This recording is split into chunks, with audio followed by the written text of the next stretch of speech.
Hola muchachas, con esta presentación y este contenido les damos la bienvenida a Biología de cuarto año. Esta es la primera parte del contenido, vamos a tener dos partes y bueno, vamos a disfrutarlas.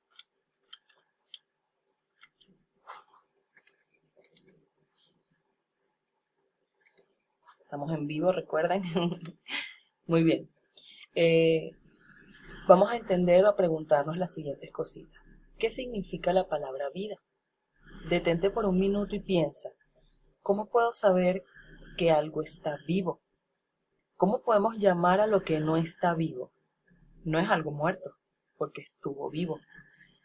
Si quieres le pones pausa al video y detente a pensar y reflexionar sobre esto. ¿Cómo puedo definir la palabra vivo? Esto es un aspecto muy interesante, porque hasta la ciencia se le ha hecho difícil definir que algo está vivo. Veamos.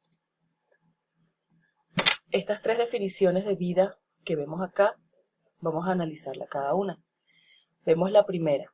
Esta está en internet, en un diccionario. Dice, la vida es la capacidad de nacer, crecer, reproducirse y morir. Veamos la segunda. Es de un diario de noticias, también está en internet, y dice, hasta el siglo XIX se pensó que la vida se debía a la presencia de un alma intangible o chispa vital. ¿Qué será eso de la chispa vital? Suena como al alma, ¿verdad que sí? Entonces, pensemos qué cosas están vivas y si todo tiene alma, porque debería ajustarse a todos los seres vivos, esta definición. Y veamos la última. Los seres vivos responden a una serie o patrón de características. Esta definición es del libro de biología de cuarto año, el que sería parecido al que ustedes tuvieron en tercero, el de Yadid Sirauskin. Nosotros acá, en biología de cuarto, tenemos que llegar a un acuerdo, ¿ok? Sobre la definición de la palabra vida para poder tener un sustento y avanzar en el contenido. ¿Qué va a ser la vida para nosotros? Bueno, todo ser vivo o todo aquel que posea vida cumple con una serie de características que vamos a comenzar a mencionar, ¿ok? La primera característica de los seres vivos es la organización. De acuerdo a los elementos que constituyen a ese ser vivo, tenemos dos tipos de organización, por macroconstituyentes y microconstituyentes, ¿ok? Los macro los tenemos allí, oxígeno, hidrógeno, carbono, nitrógeno, fósforo, azufre, potasio, y los micro, sodio, hierro, calcio, magnesio, cobre, yodo, cloro, cobalto. ¿Cuál es la diferencia entre uno y otro? Bueno, que los macros se necesitan, son fundamentales y en grandes cantidades, y los micros se necesitan, pero en porciones un poco más pequeñas. Muy bien, la organización también se puede ver desde el punto de vista de las células. Si un organismo posee una sola célula o dos o más células. Entonces, como vemos acá, tenemos unicelulares, porque poseen una sola célula, y pluricelulares o multicelulares, ¿ok?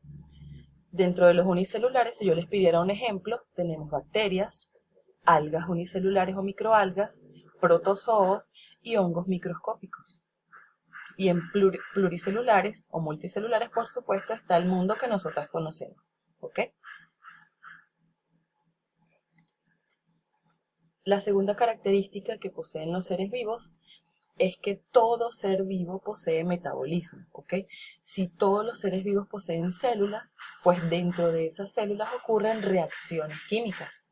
Esas reacciones químicas permiten que esa célula se mantenga, se regule y reaccione a su entorno. Entonces, ese metabolismo es el conjunto de reacciones químicas que ocurren dentro de las células, ¿ok?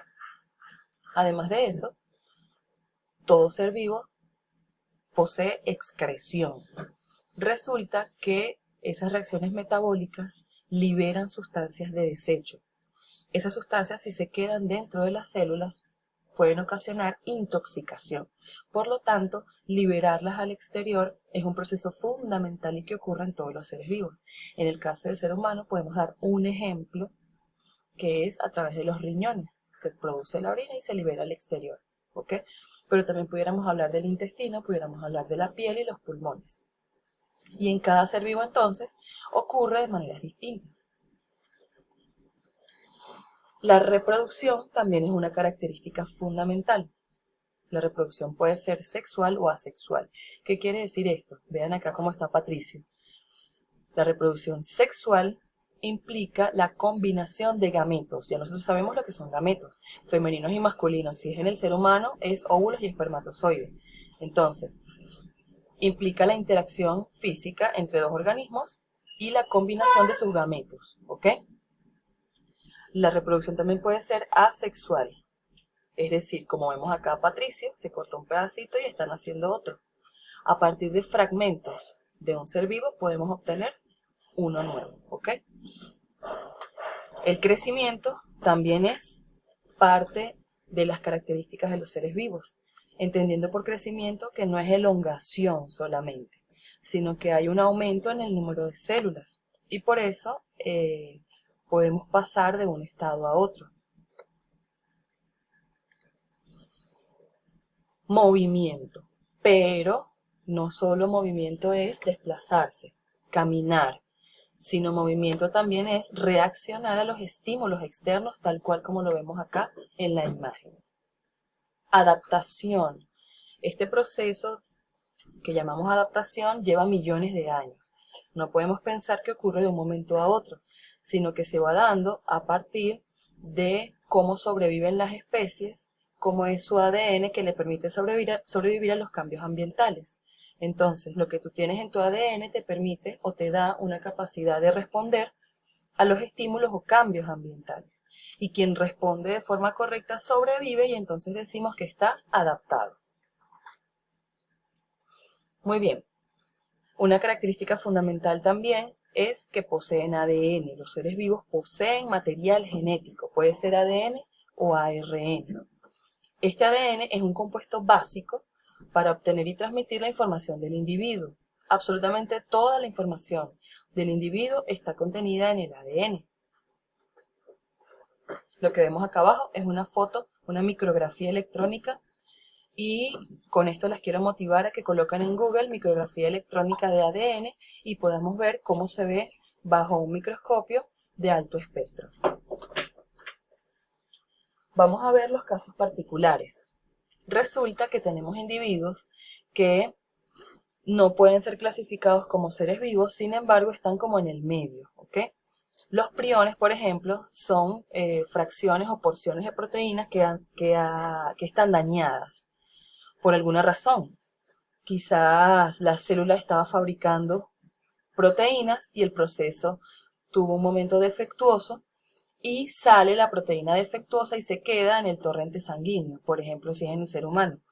Esa proteína sin función alguna circula libremente y genera daños al llegar a las neuronas. ¿Qué va a pasar? Esos priones no son seres vivos, ¿ok? Eso nos tiene que quedar bien claro. Los priones no son seres vivos, pero generan condiciones patógenas, es decir, generan enfermedades. No tienen células, no son células, pero su condición los hace infecciosos, ¿ok? Si escuchan a mi perrito por allí en el fondo, es que nos acompaña. Muy bien. Los virus también son otros casos particulares, tampoco son seres vivos, eso nos tiene que quedar claro, los virus no son seres vivos, al igual que los priones. ¿Por qué no son seres vivos? Porque no cumplen con todas las características, ¿ok? Vemos acá una foto, una representación de los virus, no tienen células, son como cajas, ¿ok? Esas cajas están hechas de proteínas. Miren sus patas, también están hechas de proteínas, pero dentro tienen material genético y como vemos acá en la ilustración, ellos la inyectan dentro de la célula y dentro de ella se aprovecha de su material para multiplicarse. Cuando la célula está llena de todos esos virus que se multiplicaron y se armaron, pues entonces la célula explota y muere. Vean que para poderse reproducir, el virus necesita una célula, un huésped. Si no la tiene, pues el virus queda por allí deambulando y no se puede reproducir, no se puede multiplicar y tampoco muere. ¿Ok? Todo esto nos lleva a la reflexión. Yo les voy a colocar un material en el aula virtual sobre la aplicación del concepto de vida. Porque es importante que nosotros a estas alturas estudiemos el concepto de vida. Bueno, les puse un ejemplo importante que es en la medicina. El artículo, allí tiene la fecha, tienen el enlace también, si lo quieren consultar original, pero habla de cómo es importante definir la vida para la medicina. Es súper interesante, lo único es que es un poquito largo, pero lo pueden leer por partes. Lo que me interesa es que veamos el valor de definir la palabra vida en medicina y por supuesto en la actualidad. Muy bien, de esta manera concluimos. En el próximo video vamos a continuar con las teorías sobre el origen de la vida y preparándonos un poco para esa primera evaluación. Las quiero mucho, un beso grande, se cuidan.